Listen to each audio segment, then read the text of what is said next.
যা হয়েছে হয়েছে, আমার মনে নেই, আমি ভুলে গেছি।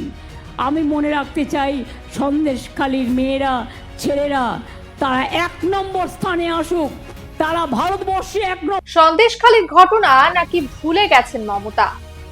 ঘটনার 1 বছর পর সন্দেশখালীর মাটিতে পা দিয়েছেন মুখ্যমন্ত্রী।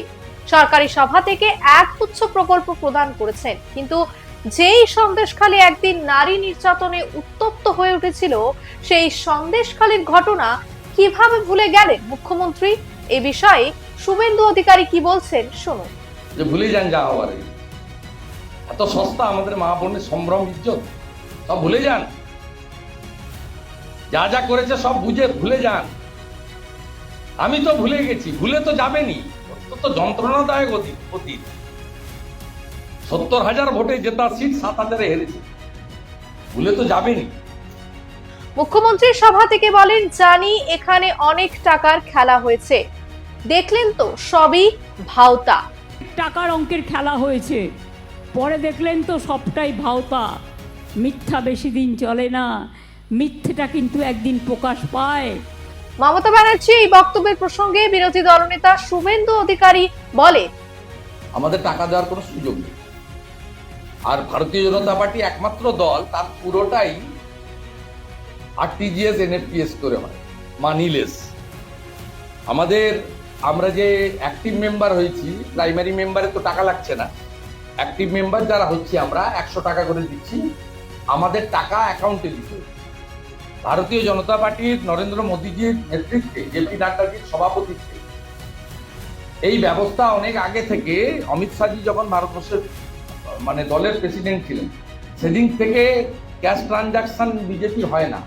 আপনি যদি বিজেপির দপ্তরে বসে আছেন, 1000 টাকা চাঁদা দিতে চান, আপনাকে আমরা অ্যাকাউন্ট নম্বর দিয়ে দেবো, আপনাকে আরটিজিএস করে বা এনএফটিএস করে দিতে হবে। তাই বিজেপির কালো টাকাও নেই, আর টাকা সরাসরি হাতে দেওয়ার সুযোগও নেই, যেটা মমতা ব্যানার্জির আছে।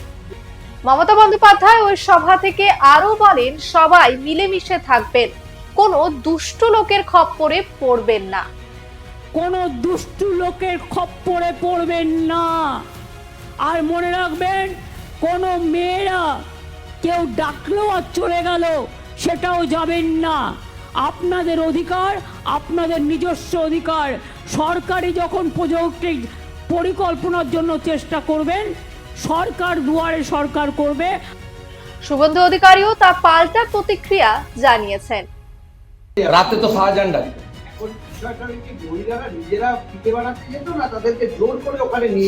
সে মহিলারাই বলেছে, আমি কেন বলতে যাবো? আমি সন্দেশখালীর লোক নই। মহিলারাই বলেছে, এখনো বলছে। আজকেও সন্দেশখালীর মহিলারা যায়নি। কিছু জনকে ভয় দেখিয়েছে যে বাড়ির টাকা দেব না, অল্প স্বল্প কিছু লোক গেছে।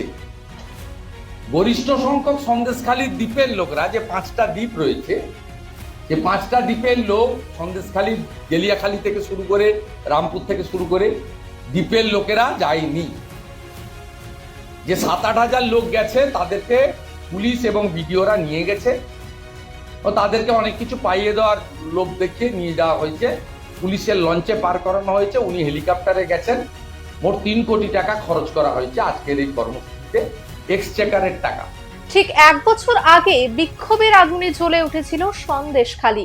নারীদের নির্যাতন, জমি দখল সহ একাধিক অভিযোগ তুলে প্রতিবাদে নেমেছিলেন মহিলারা। ঘটনার 1 বছর পর সন্দেশখালীর মাটিতে পা দিয়ে মুখ্যমন্ত্রীর মুখে সারাক্ষণই মহিলাদের নিয়ে কথা বলতে শোনা গেল। তবে কি 2026-এর ভোটে পিছিয়ে পড়া সন্দেশখালীকে ছিনিয়ে আনতে মহিলাদের উপর জোর দিচ্ছেন মমতা? উঠছে প্রশ্ন। এ বিষয়ে আপনাদের কি মতামত লিখে জানান আমাদের। লাইক দিন, সাবস্ক্রাইব করুন বেঙ্গল ফ্যাক্ট।